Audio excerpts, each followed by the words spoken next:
الحمدللہ رب العالمین والعاقبۃ للمتقین والصلاة والسلام علی سید الانبیاء والمرسلین والحمدللہ رب العالمین۔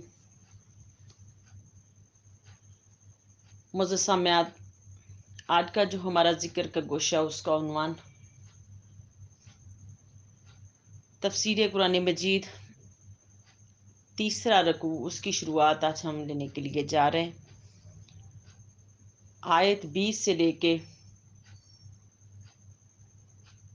24 تک کی تفسیر۔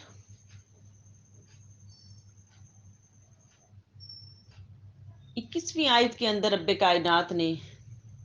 ارشاد فرمایا، یا ایھا الناس اعبدوا ربکم الذی خلقکم، اے لوگو اس رب کی عبادت کرو جس نے تمہیں پیدا کیا، والذین من قبلکم، اور تم سے پہلوں کو پیدا کیا، لعلکم تتقون، تاکہ تم متقی ہو جاؤ۔ اس آیت کے اندر رب کائنات نے اپنی شان ربوبیت کا اظہار فرمایا۔ اپنی شان ربوبیت کا اظہار فرماتے ہوئے رب کائنات نے آگے اپنی نعمتوں کا، اپنے انعامات کا ذکر فرمایا۔ اور انعامات کا ذکر فرمایا تو فرمایا کہ الذی جعل لکم الارض فراشا، کہ وہ ذات جس نے تمہارے لیے زمین کو فرش بنا دیا، زمین کو فرش بنا دیا۔ اور یہ زمین کیا تھی؟ حدیث پاک میں ہے، نبی صلی اللہ علیہ وسلم نے ارشاد فرمایا کہ زمین پہلے پانی تھی، پانی تھا یہ زمین کے اوپر۔ پھر رب کائنات نے ایک وہ جو آٹا جس سے روٹی بناتے ہیں، ایک پیڑے کی صورت میں رب کائنات نے وہ پیڑا زمین کے اوپر رکھا اور پھر اس کو پھیلا دیا تو یہ زمین بن گئی۔ تو فرمایا کہ اس زمین کو پھر اس کو بنایا اور پھر وہ زمین ہلتی تھی، اس کے اوپر پہاڑ رکھے تاکہ وہ جم جائے۔ جم جائے تو رب کائنات نے اس کے جمانے کے لیے اس کے اوپر پہاڑ رکھے، پھر اس زمین کو فرش بنایا، اعتدال کے ساتھ رکھا تاکہ انسان اس کے اوپر سکونت اختیار کر لے۔ اور پھر انعام فرمایا کہ وہ اس نے زمین کو تمہارے لیے فرش بنا دیا، تمہارے لیے رہنے کا سبب بنا دیا زمین کے اوپر، کہ اب تم زمین کے اوپر اپنے گھر بناؤ اور اس کے اوپر اپنا ذریعہ معاش تلاش کرو۔ زمین کے اوپر کہ فرش بنا دیا زمین کو، والسماء بناء، اور پھر آسمان کو تمہارے لیے چھت بنایا، چھت بنایا، آسمان کو چھت بنایا کہ وہی زمین کا جو پانی تھا، زمین کے اوپر وہ جو پانی تھا، حدیث پاک میں کہ اس کو بخارات بنا کے، دھواں بنا کے جو نہ اڑایا گیا اور پھر اس سے آسمان بنایا۔ وَأَنزَلَ مِنَ السَّمَاءِ مَاءً، پھر آسمان جب بنا دیا تو پھر وہی جو زمین کا جو پانی تھا، وَأَنزَلَ مِنَ السَّمَاءِ مَاءً، پھر اس کو آسمان کے اوپر بادلوں کو رکھا، اور وہ بادل بھی کیا تھے؟ وہ زمین کے بخارات ہی جو پانی کے تھے، وہ آسمان پر گئے اور وہ بادلوں کی صورت انہوں نے اختیار کی۔ اور ان بادلوں کے اندر وہ بادل کیا ہیں؟ یہ بھی رب کائنات کا انعام ہے کہ وہ منو ٹنو پانی لے لے کے اللہ کے حکم سے آسمان دنیا پر جاتے ہیں اور وہاں سے زمین پر پانی کو برساتے ہیں۔ اور یہ بھی اللہ کا نظام ہے کہ زمین سے جو پانی جاتا ہے وہ کھارا جاتا ہے، لیکن جب وہ برستا ہے، زمین پر آ کے برستا ہے، وہ بادلوں میں جو رہتا ہے، بادلوں کے اندر رہتا ہے، تو وہ فلٹر ہو کے زمین کے اوپر آتا ہے۔ تو رب کائنات نے اپنی حکمت کو اس کے اندر بیان فرمایا، کہا میری حکمت کو دیکھ لو، یہ پانی کھارا زمین سے گیا تھا لیکن اب فلٹر ہو کے دوبارہ زمین کے اوپر آ رہا ہے، کہ من السماء ماء، کیا پانی آسمان پر اتارا، فاخرج به من الثمرات، پھر اس سے پھل نکالے اس نے، ہر طرح کے پھل، اناج، چارہ، ہر مخلوق کے لیے جو رب کائنات نے زمینوں کے اندر رکھی مخلوقات۔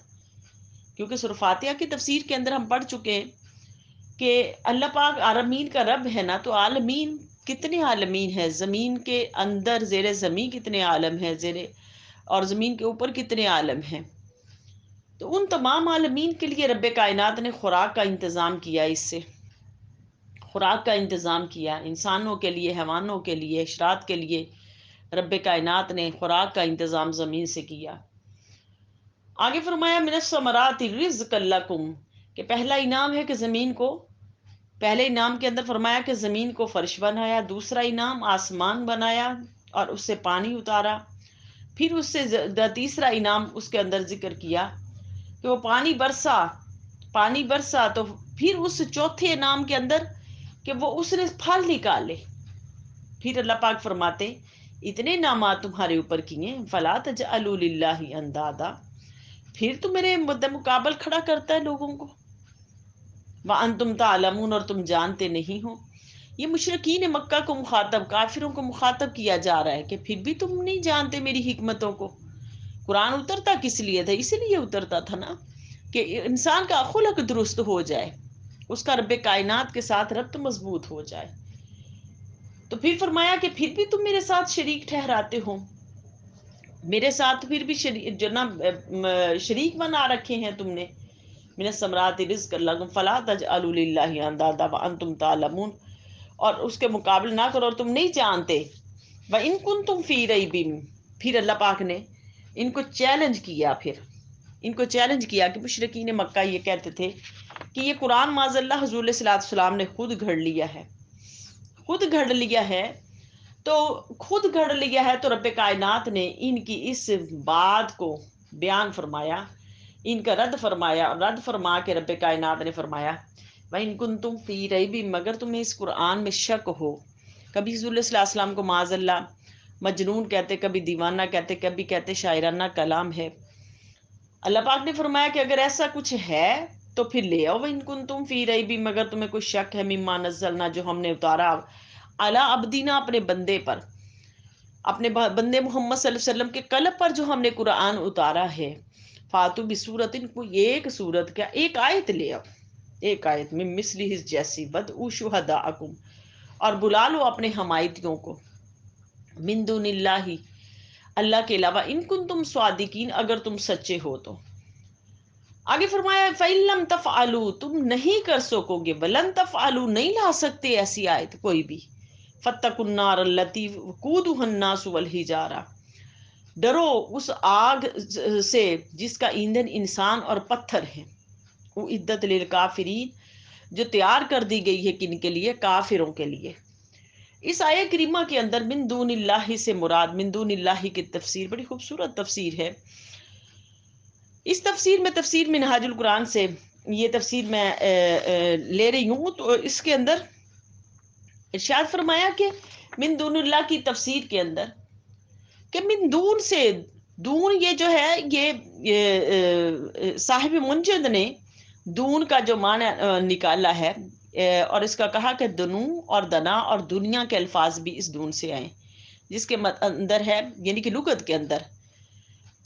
اندر ہے دنو، دنا اور دنیا کے الفاظ اس کے اندر ہے۔ اس کا معنی ہے اس کے اندر، جس کے اندر گھٹیا پن پایا جانا، پستی، حقارت جس کے اندر پائی جائے، کمزوری کا اظہار جس کے اندر کیا جائے۔ تو اس کے اندر من دون اللہ سے مراد کہ اس کلام کا سیاق و سباق میں کفار اور مشرکین کے ان باطل عقائد کا انکار کیا جا رہا ہے، کہ ان کے باطل عقائد کیا ہیں، کہ ان کے الفاظ کے ذریعے، ان الفاظ کے ذریعے ان کے بتوں کی، معبودان باطلہ کی، ان کی نشاندہی کی جا رہی ہے، اور اس کے اندر ان کی حقارت کا اظہار کیا جا رہا ہے، حقارت کا، کہ یہ جو معبودان تو باطلہ ہیں یہ کیا ہے، ان کی جو نا، ان کی ذات کی نفی کی جا رہی ہے انفاظ سے، اور پھر ان کی بے وقتی کا اظہار کیا جا رہا ہے کہ ان کی کوئی حیثیت نہیں ہے ان کے اندر، ان الفاظ کے اندر من دون اللہ، کہ تم اللہ کے علاوہ اور بتوں کو پکارتے ہو، اور لوگوں کو، اور چیزوں کو پکارتے ہو۔ تو اس کلام کے ذریعے جو ان کے بتوں کی نفی کی گئی، ان کے معبودان باطلہ کی نفی کی گئی۔ اب کچھ لوگ ہیں اس کا جو اس کلام کا مخاطب، اور جو نا وہ من دون اللہ سے مراد انبیاء اور رسول ان سے کرتے ہیں، انبیاء اور رسول ان کو کہتے ہیں کہ یہ بھی جو نا شفیع نہیں ہیں، کبھی دون یا دون کے الفاظ یہ شفیع کے طور پر بھی اس کا انکار کرتے ہیں اس کا۔ تو اللہ پاک نے من دون سے تو اس کا انکار جو نا ثابت کیا قرآن مجید سے، اس کے اللہ پاک نے اس کا ان کا جواب دیا کہ ارشاد فرمایا کہ لیس لہم من دونہ ولی ولا شفیع، کہ اس کلام کا اشارے سے منکرین کا اور مشرکین کے جھوٹے معبودوں کی طرف اشارہ ہے، کیونکہ کہ ان کے جو معبودان باطلہ ہیں وہ نہیں شفاعت کریں گے قیامت والے دن، نہیں قیامت والے دن ان کی شفاعت کریں گے۔ اللہ پاک نے انکار کر دیا ان معبودان باطلہ کو۔ اب کوئی بھی اگر یہ اس تفسیر کے اوپر رکھ کے کوئی تفسیر کوئی اس طرح کی کرے کہ جس کے اندر نہ اولیاء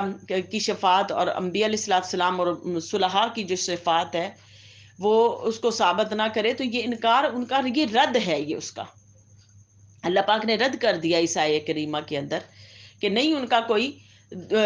ولی ہوگا اور نہ کوئی ان کا شفیع ہوگا، لیکن مومنین کے لیے صلحاء، اولیاء اور انبیاء، ان کے لیے انبیاء، صلحاء اور مومنین کے لیے یہ اللہ پاک نے قرآن مجید کے اندر یہ آیہ کریمہ جو نا ارشاد فرما دی اور فرمایا کہ اللہ خلاء یومئذ الا خلاء یومئذ بعضهم لبعض عدو الا المتقین، متقین اس دن دوست ایک دوسرے کے دشمن ہوں گے، مگر رب کائنات فرما رہے کہ دشمن ہوں گے، مگر دشمن جو متقین ہوں گے وہ ایک دوسرے کی نہ ان کے علاوہ، اللہ کیا کہ استثناء کر دیا کہ متقین کے علاوہ، تو اس دن جو نا یہ اللہ پاک نے خود اس کا اظہار فرما دیا، اور دوسری جگہ پر ارشاد فرمایا کہ انما ولیکم اللہ ورسولہ والذین آمنوا، کہ صرف اللہ اور رسول اور ایمان والے ہی جو نا وہی ایسے ہیں کہ جو متقین ہیں، کہ اللہ تمہارا مددگار، اللہ پاک نے فرمایا انما بے شک ولیکم اللہ ورسولہ، کہ بے شک اللہ تمہارا مددگار اللہ اور اس کے رسول اور اہل ایمان ہیں، اور آگے فرمایا والذین آمنوا اور اولیاء الا المتقون، اور کیا کہ اس کا اشارہ فرما دیا کہ اس کے علاوہ اولیاء تو صرف پرہیزگار ہی لوگ ہیں، سورہ انفال کے اندر اس کا ارشاد فرما دیا۔ اور یہاں پر جو لوگ اس کی تفسیر کے اوپر من دون اللہ کی تفسیر اس طرح کی کروا دیتے ہیں اور وہ کہہ دیتے ہیں کہ کوئی بھی یعنی کہ انبیاء، اولیاء اور جو صلحاء وہ شفاعت کا حق نہیں رکھتے، تو اللہ پاک نے ان آیہ کریمہ کے اندر ان کا رد فرما دیا۔ بخاری شریف کی ایک حدیث پاک ہے، جس بخاری شریف کا جو نا اندر ابن عمر رضی اللہ عنہ آپ کا قول منقول ہے کہ کانا ابن عمر یراہم شرار خلق اللہ وقال انہم انطلقوا الی آیات نزلت فیہ الکفار فجعلوها علی المؤمنین۔ حضرت ابن عمر ان خارجیوں کو جو نا بری ترین مخلوق جو نا وہ تصور کرتے ہیں۔ ابن عمر آپ فرماتے ہیں کہ یہ وہ جو ایسے لوگ ہیں جو ان آیات کا انکار کرتے ہیں جو کفار کے حق میں نازل ہوئی، انہیں مومنین پر چشمہ کرتے ہیں۔ تو آپ فرماتے ہیں کہ یہ خارجی لوگوں کا یہ شیوا ہے۔ یہ بخاری شریف کی جو روایت میں آپ کے سامنے رکھ رہی ہوں، اور یہ تفسیر میں نے تفسیر منہاج القرآن سے کی، تو اللہ رب العالمین نے اس کے اندر انکار کر دیا، ان لوگوں کا انکار کر دیا، یعنی کہ من دون اللہ کی اتنی خوبصورت تفسیر اللہ پاک نے ہمیں عطا فرمائی کہ اللہ کے علاوہ اپنے حمایتیوں کو بلا لو، اللہ پاک اس وقت قیامت والے دن ان کو کہیں گے اگر تم سچے ہو تو۔ اللہ پاک فرماتے کہ نہیں، پھر تم نہیں لا سکو گے، فَإِن لَمْ تَفْعَلُوا، تم نہیں لا سکو گے، ہرگز نہیں لا سکو گے، فَاتَّقُوا النَّارَ الَّتِي وَقُودُهَا النَّاسُ وَالْحِجَارَةُ، ڈرو اس آگ سے جس کا ایندھن انسان اور پتھر ہے، یعنی کہ وہ جہنم جو انسان کے لیے اور پتھروں کے لیے، وہ پتھر جن کو وہ پوجتے رہے، یعنی کہ پتھروں سے بت تراشتے رہے، مٹی کے بت بناتے رہے،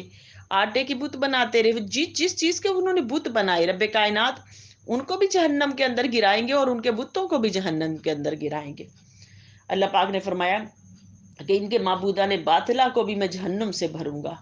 اور وہ میں نے کس لیے تیار کر دی ہے، اعدت للکافرین، میں نے کافروں کے لیے یہ جہنم تیار کر دی ہے۔ آگے فرمایا وبشر الذین آمنوا، اور خوشخبری دے دو ایمان والوں کو، وعملوا الصالحات، اور جنہوں نے آگے جو 24ویں آیت کے اندر جنہوں نے نیک اعمال کیے، ان لہم جنات تجری من تحتها الانہار، ان کے لیے میں نے باغات تیار کر رکھے ہیں، ان باغات میں نہریں ہیں، کلما رزقوا منها من ثمرۃ، جب ان کو ان میں سے رزق دیا جاتا ہے، اور رزق کس کا؟ پھلوں کا رزق، قالوا ھذا الذی، اس وقت کہتے ہیں مولا یہ تو وہی رزق ہے جو اس سے پہلے ہمیں عطا کیا گیا تھا، رزقنا جو ہم سے پہلے عطا کیا تھا، من قبل واتوا به متشابہا، اس سے ملتا جلتا، ولہم فیہا ازواج مطہرات، اور ان کے اندر ان کی خوبصورت بیویاں ہوں گی، وہم فیہا خالدون، ہمیشہ اس کے اندر رہیں گے۔ یعنی کہ 5 آیات کی اس کے اندر 20 سے لے کے 25 آیات تک اس کی تفسیر کہ وہ بشر الذین، اللہ پاک نے فرمایا خوشخبری دے دو ایمان والوں کو۔ کون سے ایمان والے؟ جنہوں نے صالح اعمال کیے۔ معاذ بن جبل فرماتے ہیں کہ صالح اعمال سے مراد 4 چیزیں ہیں، 4 چیزیں: علم، نیت، صبر اور اخلاص۔ کہ ایک انسان نے اب جو علم لیا، پھر نیت کی، کہ نیت اس کی کتنی، نیت انسان کی جو سونے جو نا پہاڑوں سے بھی زیادہ مضبوط ہے، کہ نیت کا ہی انسان جو کمائی کھاتا ہے۔ اور پھر صبر اس کے اندر کتنا، اخلاص اس کے اندر، خالصیت کتنی ہے۔ آپ فرماتے کہ 4 چیزیں جس بندے کے اندر ہیں، اس کے اعمال صالحہ جو اچھے اس کے اعمال صالح ہیں، جو ان 4 چیزوں کو اپنا لیتا ہے۔ تو فرمایا کہ وہ رزق، جنت کے اندر جس رزق کا ذکر کیا جا رہا ہے، کہ دنیا کے اندر انسان جتنی نعمتیں استعمال کرتا ہے، آخرت میں جب وہ انعامات اس کو عطا کیے جائیں گے، اس وقت بندہ کہے گا کہ مولا یہ تو وہی ملتے جلتے جو نا پھل ہیں، یا جو نا نعمتیں جو ہم دنیا میں کھایا کرتے تھے۔ تو ان انعامات کا ذکر اس کے اندر اللہ پاک فرما رہے ہیں اپنا،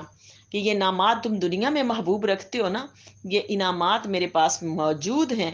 اور یہ میں نے کب دوں گا آپ کو؟ آخرت میں بھی میں یہ انعامات آپ کو عطا فرماؤں گا۔ اور پھر فرمایا کہ دنیا کے اندر اللہ پاک نے مردوں کو پھر اس کی طرف مخاطب کیا، کہ مردوں کے اندر اللہ رب العالمین نے ایک خواہش رکھی، عورت کی خواہش زیادہ رکھی، اللہ پاک نے عورت کی خواہش رکھی، اور کہا کہ تم عورتوں کو زیادہ محبوب رکھتے ہو، عرب تھے زیادہ بیویاں رکھنے کا شوق تھا، مردوں کے اندر یہ شوق پایا گیا، تو اللہ پاک نے فرمایا کہ یہ جو تم زیادہ بیویوں کو محبوب رکھتے ہو نا، یہ میں نے آخرت میں بھی تمہارے لیے رکھی ہیں، آخرت میں رکھی ہیں میں نے تمہارے لیے خوبصورت بیویاں رکھی ہیں، اس کے اندر جو چیزیں تم دنیا میں مانگتے ہو یہ میں نے رکھی ہیں، اور یہ میں نے اپنے آخرت کے گھر کے لیے بھی رکھی ہیں، لیکن میرے پاس تیاری سے آ جاؤ۔ تو اللہ رب العالمین کا بے پایا شکر کہ اس نے ہمیں ان 5 آیات کی تفسیر کی توفیق عطا فرما دی۔ اللہ پاک ہماری دنیا آخرت کو بہتر فرمائے اس قرآن مجید کی برکات سے، اور اللہ اس کو قرآن مجید کی برکت سے ہماری بخشش و مغفرت فرمائے۔ وما علینا الا البلاغ۔